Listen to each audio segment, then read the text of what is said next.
Sosok Badarawuhi dalam film bergenre horor KKN Desa Penari belakangan tengah menjadi perbincangan. Film ini diangkat dari kicauan pengguna akun Twitter yang kemudian diadaptasi menjadi novel dan diangkat ke layar lebar. Lantas siapakah sosok Badarawuhi sebenarnya?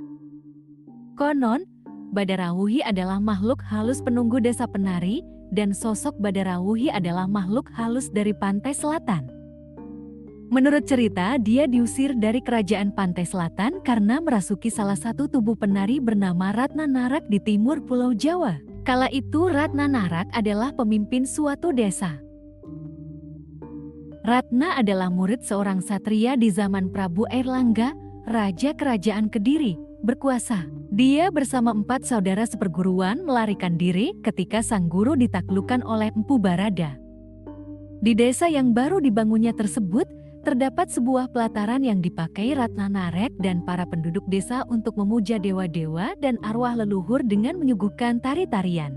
Demi menghindari kejaran Empu Barada, Ratna Narak tak memperlihatkan kedikdayaannya kepada siapapun. Hidupnya hanya digunakan untuk mempelajari lontar yang dibawanya ketika kabur. Sebuah lontar yang istimewa, karena dia berhasil mempelajari berbagai ilmu kanuragan dan kanujiwan untuk menaklukkan pimpinan lelembut yang ada di hutan-hutan Pulau Jawa yang dilaluinya. Bahkan, karena lontar tersebut pula, Ratna Narak mendapatkan anugerah awet muda. Kehidupannya yang tenang di desa baru tersebut mulai terusik ketika suatu ketika dirinya melakukan perjalanan ke Wonokromo yang saat itu memiliki pemimpin pria hidung belang. Melihat kecantikan Ratna Narak, sang pemimpin Wonokromo pun kepincut dan menawarkannya untuk menginap semalam. Mendapatkan sambutan yang baik, Ratna Narak pun menerimanya. Nahas, pada malam hari ketika dirinya tertidur, pemimpin desa tersebut dan 2 anak buahnya berusaha melakukan perbuatan yang tak senonoh kepada Ratna Narak. Namun sebelum semua itu terjadi, mereka bertiga terpental dan mati karena kesaktian yang dimiliki oleh Ratna Narak. Setelah kematian sang pemimpin Wonokromo, Ratna Narak pun dinobatkan sebagai penerus. Desa yang ditempati Ratna Narak konon merupakan gerbang gaib menuju pantai utara Jawa. Di sana terdapat kolam air atau sendang yang dipercaya sebagai tempat persinggahan Ratu Pantai Selatan. Konon di desa yang ditempati Ratna Narak, penduduknya dilarang menari diiringi alunan gamelan.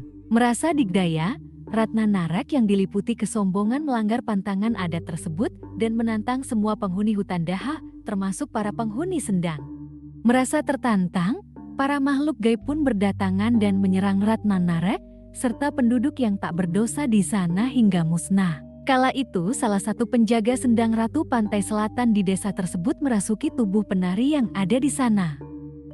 Sayangnya, setelah Ratna Narak dan para penduduk musnah, sang penjaga sendang yang merasuki tubuh penari tak mau keluar. Sampai akhirnya jasad penari tersebut dihancurkan oleh Ratu Pantai Selatan.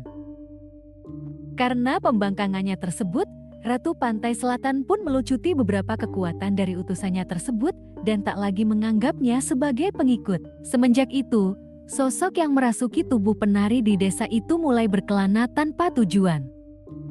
Hingga pada akhirnya, dirinya menemukan tempat yang nyaman di sebuah wilayah di mana Nur dan kawan-kawannya menjalankan program KKN dan kini dikenal dengan nama Badarawuhi.